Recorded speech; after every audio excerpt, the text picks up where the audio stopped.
Many people say that dragons aren't real, but I don't know about that. After all, I have one right here. This is Drathena. She is a beta dragon. She is 4 years old. Her birthday was actually a few days ago, April 22nd. Today, I'm going to be showing you one of my responsibilities for taking care of her, and that is feeding her, which is more hard than you would believe it to be. There are 3 steps to feeding her. The first step is choosing the food, the next step, preparing the food, and the final step is to actually feed her the food. So, when it comes to choosing the food, her diet is 80% protein, 20% veggies. It actually changes throughout her life, so you have to always be looking into that. And for proteins, today I will be feeding her superworms, about an inch long worm full of protein. There are smaller ones called mealworms, which I don't really use too often because superworms are just better in every aspect. There's also waxworms, which are smaller, chubby fat worms, which are good for desserts, but not as a staple for every day. There's crickets, which you may hear in the background. They're in the cage down below. You can't see them. There's 1,000 of them down there. She'll eat a bunch at a time, hundreds even. So they got by pretty quickly.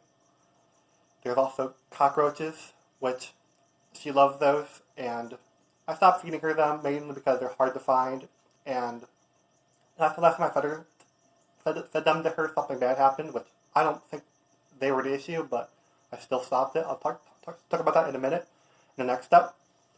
So, for veggies, I feed her endive, lettuce, kale, collard greens, turnip greens. She'll eat any green, really, as long as it's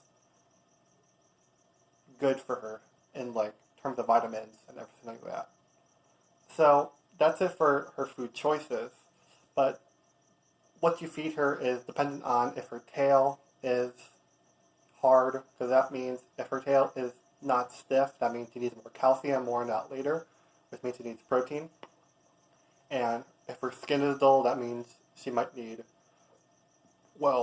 food with a lot of water in it to help brighten her colors up. And overall, there's a lot of stuff to look for to make sure you're feeding her the right thing. So, in the next step of actually preparing the food, like I said, today I'm going to be feeding her superworms.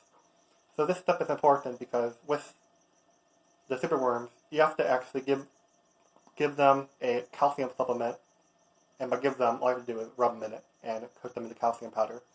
So she has the proper calcium, because actually back here, her light, in her cage, is a UV light, meaning it simulates the rays of the sun, because she needs sunlight, which she doesn't always get, because it helps her make vitamin D3, and also it helps her digest and use calcium.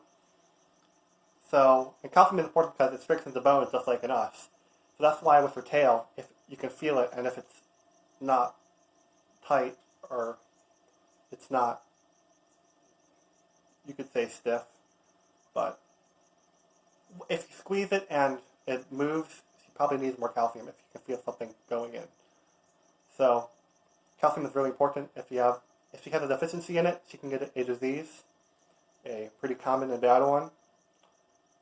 And like I said, about a year ago, over the summer, she had an incident where, I don't know what quite happened, but she stopped eating food for about, I would say, half a year.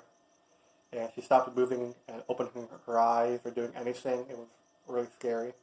And she eventually got better, but we took her to a doctor's, and they said that she was in great health and her cage was wonderful.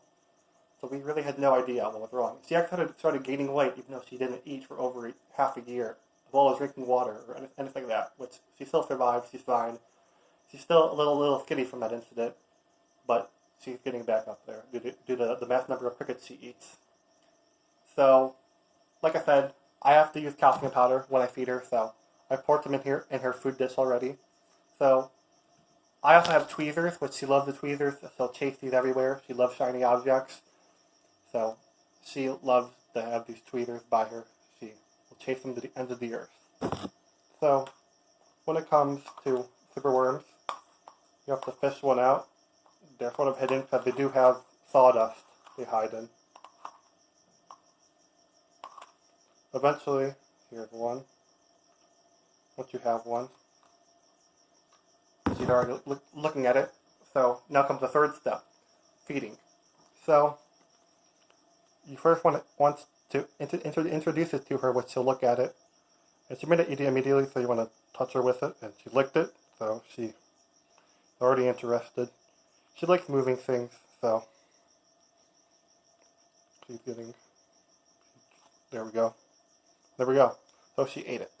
So she'll eat a lot in the day, so you can feed her all at once or throughout the entire day.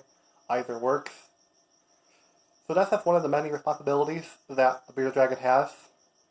In fact, when it comes to other stuff, for example, she's currently shedding. You can see maybe some shedding on her face. You can see the whiteness above her lips, on her nose. That's previous skin that she needs to shed off with the help of water from me. I give her baths. And there's other stuff, of course, like maintaining her cage and everything like that. So there's a lot to take care of with her. And so when it comes to her, she obviously has lots of responsibility, but she's also a great payoff. She loves being handled. She's a very friendly lizard. She's actually specially bred to be nicer than usual, which is already really nice to begin with. They're a friendly species of lizards. So it's a really great payoff, even though it's a lot of work. So I hope you learned something today about bearded dragons, and I would like to thank you for watching and also listening. Hope you enjoyed.